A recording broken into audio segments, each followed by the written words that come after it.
Hi, it's Master Harrison here to talk with Ming about black belt gradings. So, usually I'm the one examining. I've participated in one black belt grading in Malaysia because I got my dad in to run it. But every other time I've been on the examining side. Ming on the other hand, he's participated in 7 black belt gradings in Malaysia. So who better? Exactly. Who better to get some feedback from? So the black belt grading, as I think most people know by now, it's 3 hours minimum, often 4 hours. And if you've got people grading to second dan, then it can be a wee bit longer than that as well, Exactly. right? So Ming, why don't you tell us about people who are, let's start with people who are nervous about the black belt grading, right? Why don't you just frame it to them? What's the vibe like? The vibe is honestly very relaxed. Choi Kwang Do has always been a thing on like relaxing environment. No one's going to be hostile to you. And what matters most is that you will just perform everything that you have done in class. There are no surprises at all. Your instructor won't suddenly tell you to throw nunchucks or shurikens. They'll maybe joke about it. Yeah, there's usually the same jokes. Thanks, Yeah. Ming. Yeah, but that will never happen. Yeah. So you don't need to be worried, you don't need to be scared. It's exactly what you have trained in class, just performed in the grading. So I think you can come in a relaxed vibe. And usually it's at your own pace. There'll be breaks in there. The instructor will be able to wipe check. If everyone's a bit tired or fatigued, he'll usually give extra breaks. So I don't think there's need to be any nervous. No one will judge you if you do anything wrong. Everybody is there to support each other throughout the tiring journey of the black belt grading. On my side, this is it's a great chance to assess the students across the board, right? That's a big one, and give feedback to the student, especially in terms of their character, right? That's what we're really assessing in the student. In terms of the skill, that's something that we're really discussing with the instructor, right? Because it's the instructor who's in charge of developing the skill for the student. So that's one part of it. The other one is that it's a chance for the student to showcase their best. Now, we have 2 main schools of thought when it comes to black belt gradings in martial arts in general and also in Choi Kwang Do. One is that the black belt grading should be the ultimate test of grit and determination. It should be super difficult. They should be dealing with maximum fatigue, and we see how they persevere through it. That's one. It's the unbreakable spirit school. The other school of thought is this is the chance for them to show their peak skill. And that's a school of thought is looking at peak performance. So the school that is about work them to the bone, they're going to be really tough gradings, they're going to be really tiring gradings, and these are the sorts of gradings that you tend to experience overseas, right? So for example, we've had someone from here go to Australia and do that. Your black belt grading that you did in London, Yes. was it super grindy, super challenging, really, really long sets of things? It was a mix, honestly. A mix, yeah. I would consider it more closer to the fatigue side, but they gave breaks. And I noticed that the examiners were constantly wipe checking with us. I remember one distinct moment where we were all gasping for breath, like, okay, why don't you guys take a sip of water, review what you have done, and I felt so taken care of in that moment. Right, yeah, because you did yours with Adapt. Yeah, They're pretty similar to us. yeah. My way of doing it, which is also the same as Master Jose Luis in Argentina, is also the same as similar to Adapt in London. It's about peak performance. So you shouldn't be absolutely knackered, right? You shouldn't be at maximum fatigue. That's not part of the grading that I run. It's about how do we set these people up to do their absolute best? How do we get that moment that they did it better than any other time in their lives, right? Now, the reason that the black belt grading could be the best performance you've ever done is because of the occasion, how motivated you are. You got your dobok on, you've prepared properly, you've had a good rest before, etc. And also who you're with, right? This is a unique opportunity to be with some really elite practitioners. There's no white belts in the black belt grading. There's no one messing around. There's no one who's half paying attention. You're with black belts, people grading second dan, instructors are grading. It's a great opportunity to show your best. So what does that look like for a student? Maybe you can explain a little bit about, like, before the patterns, right? before the patterns is the first thing that we do. There's not really too much of a briefing, is there, Ming? No, usually there's just how you're doing. Yeah, it's pretty chill, right? Any injuries? Yeah, No? a few Let's jokes. start. Maybe your jokes? Yeah. And then tell me about what's it like in Malaysia specifically, doing the patterns and the black belt grading. How long does it take? What does it feel like? Okay, so usually your pattern will be in ascending order from your white belt to your highest rank. Yeah. So for people grading to first dan black belt, usually just white to brown senior. Yeah. If you're second dan, you go to do until second, or if you're tag grading, you do until highest, and accordingly. So what usually happens in Malaysia is that you finish and you keep going, and there's usually a break. Because think about it this way: if there's a second dan person, they have double amount of patterns of a white belt of the first black belt of the first dan black belt grading. Maybe the kid will be tired. Maybe they're younger. Maybe they didn't train as long. So for them, it may feel really bad if they have to keep going in a fatigue state. So the instructor will give a break to everyone. Maybe let everyone catch their breath, maybe a 30-second break. Then we continue.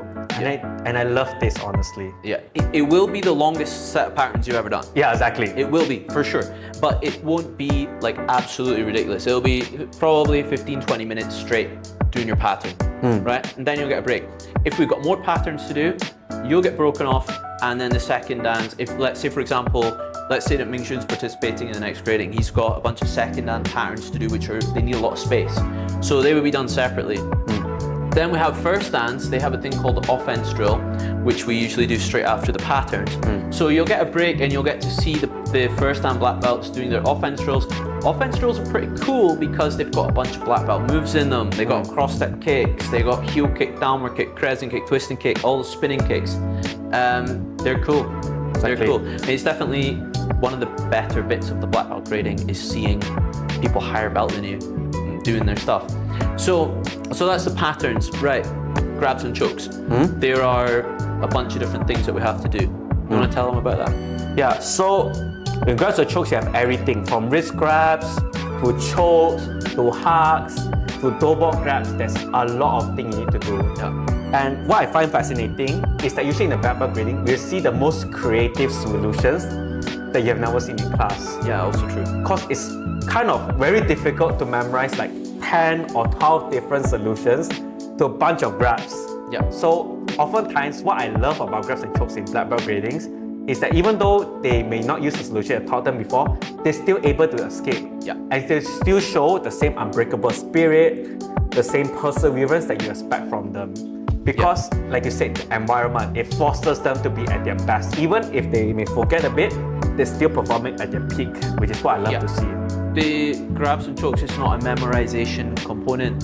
Exactly. You don't need to remember the exact way to do it, you just need to escape. Exactly. And if you tend to lean on your favorite moves, that's absolutely fine, right?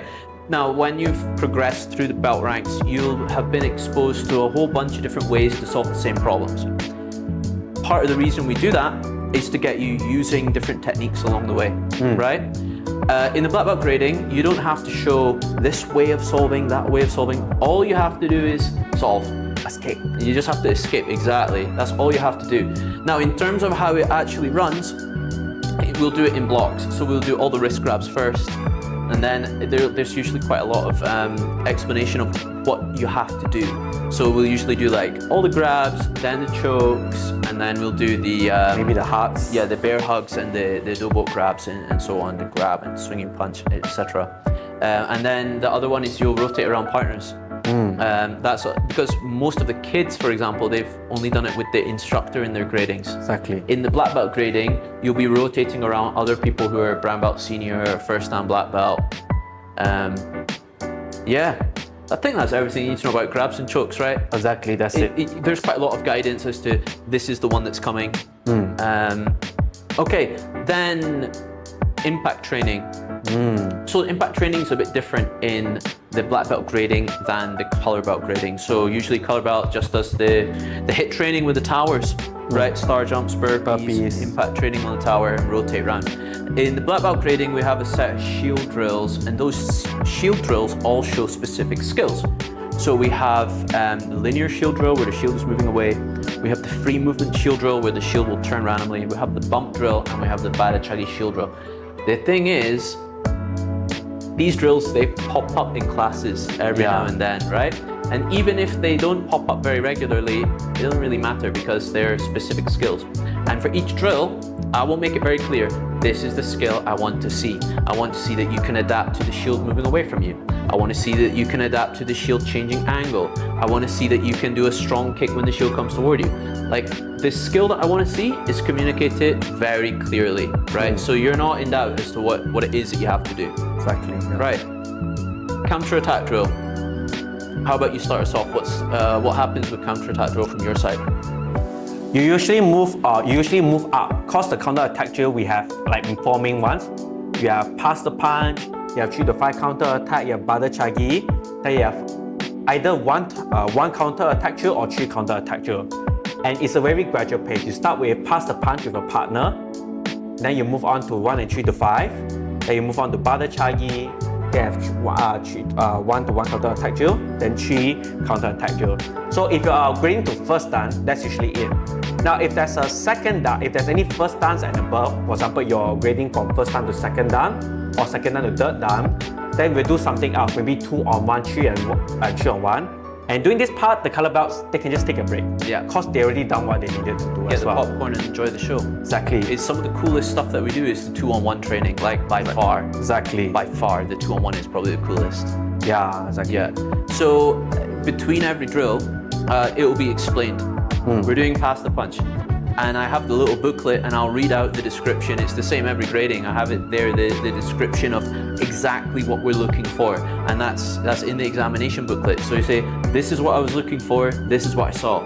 And in the grading, we just read that out. So it's the same every single time, it's super consistent. This is exactly the skills that we want to see. And the counter-attack drills, I mean, they're the same like we do in class. Exactly. Yeah, you'll have done them loads. Yeah. After counter-attack drill, Ming, we've got board breaks. Okay. So the board breaks, it kind of depends from grading to grading. Depending on how many students we have, how we're doing for time. Sometimes we'll say, you know, your instructor has chosen these 4 things that you're going to do. Other times we'll get the student to pick. Usually they would end up choosing the same things as their instructor because by black belt, your instructor knows you pretty well. Spinning side kick will be one of them. And then you pick something that you like with your left hand, something with your right hand. If you've got spinning side kick with your right leg, then you'll choose something with your left leg. And that's it, we do the boards and it's just like a normal board break. But when you come up, you do 4 board breaks in a row. Anything to add on board breaks? Usually, like you said, it's the best way for the student to choose their best. Yeah. Because the instructor will choose the best technique that they know the student can do. Maybe they know that the student has a very strong spinning side kick. They do the spinning side kick for everyone. Yeah, for anyone. Yeah. So imagine if you're a student, it feels amazing. And it's the end of the grading, so you're ending on a high note with your strongest technique. Breaking a ball with full power. Yeah. So it's the best way to end on a high. You can use your strongest and then you're going for numbers like maybe 3 boards or you're going to do like suspended break or something like that. Also, you can go for style points. I mean, I've had someone say, I want to do tornado kick. I'm like, today's the day. Let's go. Tornado kick can work. Sometimes people choose difficult moves.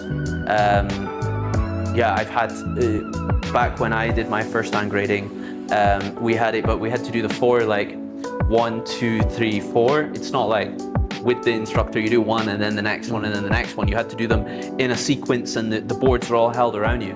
And I did like back fist strike, swing kick, round palm, and I think spinning reverse swing kick. I think those were my 4 that I did. So I chose really safe ones. But I was also 8 years old, so you want to be careful. But nowadays, people they do sometimes really difficult ones like rear side kick or reverse swing kick, or sometimes they go for flare.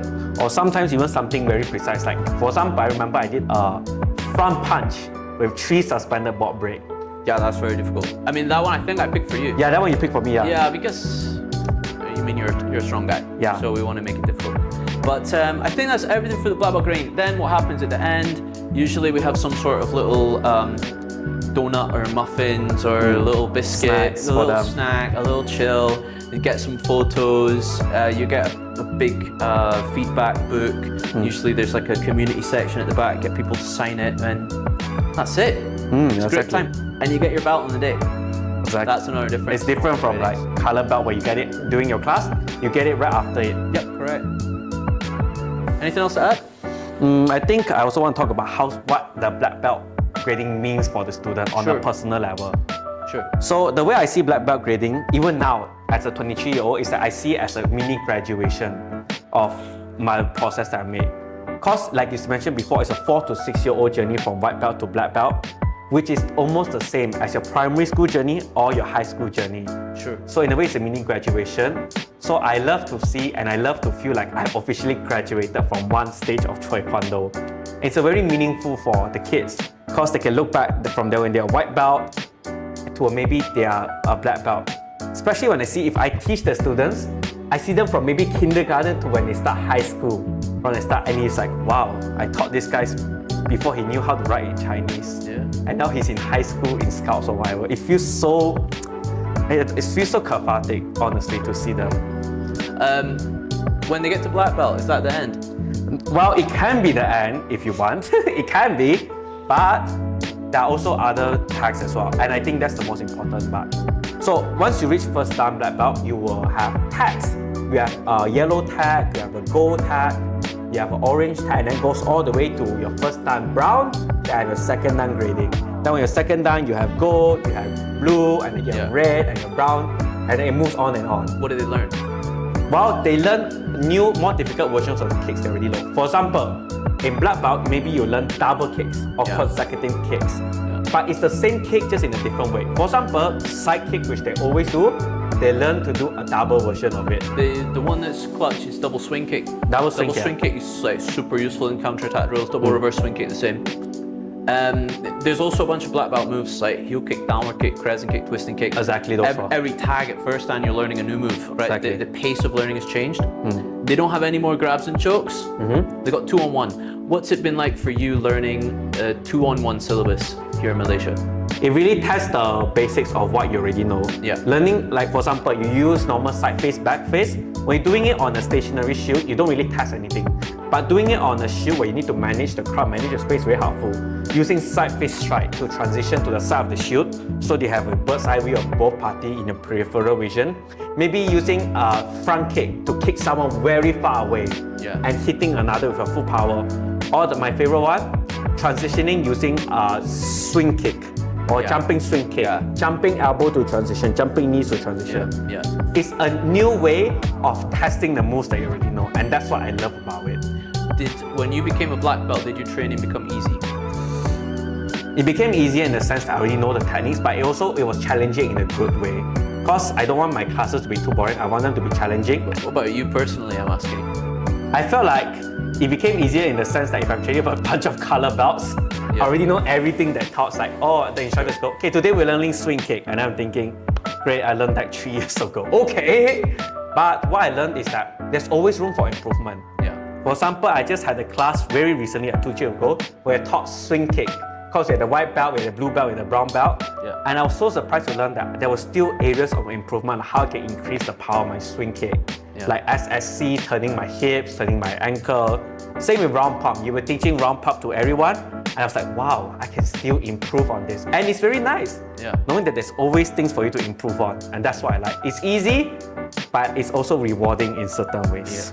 For me, the thing I like about the advanced black belt syllabus is the 2-on-1 and 3-on-1 and that, especially the counter attack drills, because the potential for it to be difficult is huge. Like the deep end of the end of like first dan brown tag, first dan red tag, the deep end is really, really deep. Like especially if you've got training partners who can really challenge you.